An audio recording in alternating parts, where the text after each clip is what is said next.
오늘 새 정부의 첫 수석 비서관 회의가 용산 대통령실에서 열렸습니다. 현장을 연결하겠습니다. 최수영 기자, 기존에 청와대에서 취재했을 때와 비교를 해보면 달라진 게 뭡니까? 네, 먼저 대통령의 동선과 모습이 드러난다는 점이 과거 청와대 춘추관과 다릅니다. 대통령 집무실과 기자실이 같은 건물에 있다 보니까 1층으로 출근하는 모습을 볼 수가 있었는데요.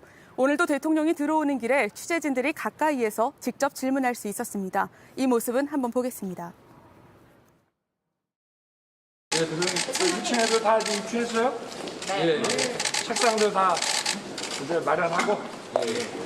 일부 담당자기만 오늘 중으로 하셔야 되는데 네. 그 관련해서 좀 그래서 내가 좀 출근해서 좀 챙겨봐야 되겠는데. 자, 많이 도와주십시오.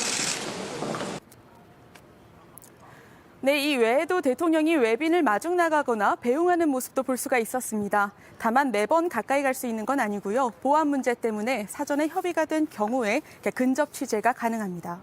네, 그리고 오늘 예상보다는 대통령의 출근길이 혼잡하지는 않았다고요?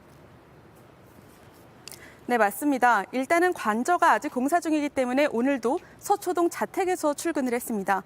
이렇게 자택에서 출퇴근하는 대통령은 역대 처음인데요. 아무래도 한남동의 공사가 끝나는 때까지 약 한 달 가량은 이렇게 차량으로 출근할 것으로 보입니다. 일단 오늘의 출근길 약 8분 정도가 걸렸습니다.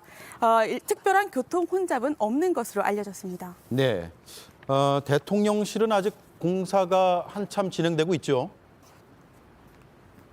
네, 맞습니다. 아직 곳곳이 공사 중이라서 다소 어수선한 모습이 있습니다. 제가 오늘 이곳에 있어 보니까요. 계속 인부들이 자재를 나르거나 기기를 설치하는 모습을 볼 수가 있었습니다.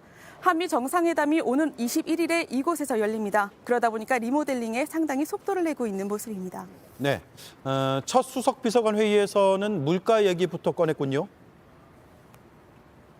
네, 그렇습니다. 첫 의제는 경제였습니다. 윤석열 대통령은 경제가 굉장히 어렵다면서 특히 물가 상승의 원인과 대책에 고심해달라고 이렇게 강조를 했습니다.